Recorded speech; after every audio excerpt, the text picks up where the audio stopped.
જે ચિહ્ન લગાડ્યું,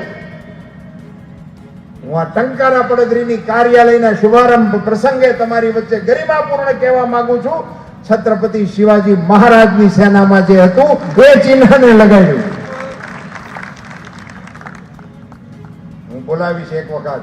જય શિવાજી, આપ કહેજો જય ભવાની. જય શિવાજી, જય શિવાજી, જય ભવાની. કલ્પના તો કરો, આઝાદીના 75 વર્ષ પછી આ રાષ્ટ્રની ગરિમાને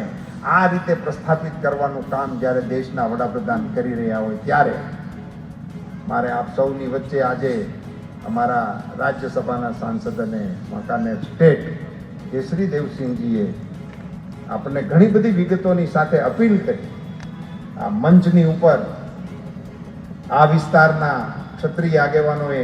મંચ ઉપર બેસી અને પોતાનું સમર્થન ભારતીય જનતા પાર્ટીની સાથે જ્યારે જાહેર કર્યું છે ત્યારે હું ક્ષત્રિય સમાજને વિનમ્ર અપીલ કરવાના મતનો છું કે દેશની અંદર આ પ્રકારનું શાસન જ્યારે નરેન્દ્રભાઈના રાજમાં ચાલતું હોય ત્યારે નાની મોટી વાતને દરગુજર કરીને મેં અગાઉ પણ સમાજની વચ્ચે જઈને જે વિષયો મૂકેલા છે આપ બધા જાણો છો. પુનશ્ચ ફરીથી હું અપીલ કરું છું કે રાષ્ટ્રના આ પ્રવાહમાં મોદી સાહેબના હાથ મજબૂત કરવા માટે અને સમર્થ ભારત બનાવવા માટે આપ સૌ પણ સાથે જોડાય એવી અપીલ સાથે આપ સૌએ જે પ્રકારે આજે અહીંયા મોરબી ટંકારા પડદરી વિધાનસભા વિસ્તારના કાર્યકર્તાઓ તરીકે तो व्हाट्सएप, ट्विटर, फेसबुक, इंस्टा जहाँ भी आपका अकाउंट है, इसे शेयर बटन के द्वारा वहाँ पर शेयर करें.